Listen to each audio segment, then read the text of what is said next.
Tout commence avec un roi mystérieux qu'Allah a mentionné dans le Coran, Dhul Qarnayn.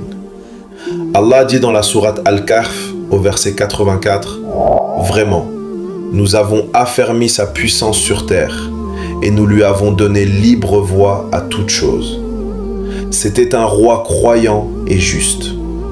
Il est arrivé entre deux montagnes où un peuple terrifié l'a supplié de les protéger contre Ya'juj et Ma'juj. Dhul Qarnayn a alors utilisé une ingénierie divine décrite au verset 96. Il a empilé des blocs de fer jusqu'au sommet des montagnes, puis il a versé du cuivre fondu sur le fer brûlant.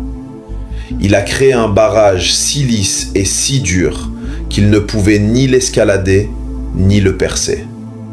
Depuis ce jour, ils sont enfermés. Le prophète Muhammad, paix sur lui, a raconté qu'il creuse ce mur chaque jour avec rage. Au coucher du soleil, ils disent « On finira demain », mais ils oublient de dire « Inch'Allah ». Alors Allah referme le mur durant la nuit, le rendant plus solide qu'avant. Mais le jour où ils diront enfin « Inch'Allah », le mur s'effondrera. Et c'est là que le cauchemar commencera. Le prophète a dit « Ils déferleront de chaque hauteur comme des vagues. Ils seront si nombreux que lorsqu'ils passeront par le lac de Tibériade, les premiers boiront toute l'eau, et les derniers diront « Il y avait de l'eau ici autrefois ». Ils mangeront tout sur leur passage, plongeant la terre dans la famine. Leur arrogance n'aura pas de limite.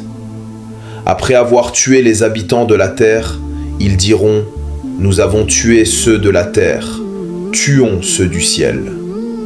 Ils tireront leurs flèches vers le ciel. Par la volonté d'Allah, les flèches retomberont tachées de rouge pour les tromper. Personne ne pourra les combattre.